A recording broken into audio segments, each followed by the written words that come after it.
All India అపర మేధావి తెలంగాణ విజ్ఞాన ఖని ప్రొఫెసర్ కోదండరాం సారు ఏడ కుంభకర్ణ నిద్రపోతుండని చాలా మందికి అనుమానాలు వస్తున్నాయి. కాంగ్రెస్ ప్రజాపాలన వచ్చిన కాంచెల్లి సారేడ సుప్త చేతనావస్థలకు పోయి వండుకుండాను అడుగుతుండ్రంతా.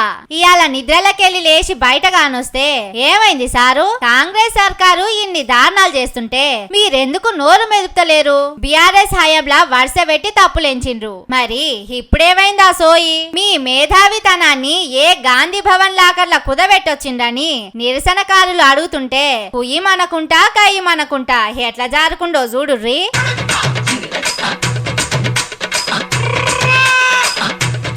మేధావి అన్నప్పుడు అన్నిటి మీద మాట్లాడాలి కదా. కాంగ్రెస్ సర్కారు ఇంతగానం పబ్లిక్ ను కాల్చుగా తింటుంటే ఒక్కనాడన్నా నోరెత్తింది లేదు. అడుగుతుంటే మొగం సాటేసుకొని జారుకోబట్టే. ఎట్లా సారు, ఇదేనా పెద్దరికం అంటే, ఇదేనా మేధావితనం అంటే అని మస్తుగా గరమైతుండ్రు కోదండరాం సారు ఎవ్వరం చూసినోళ్ళు.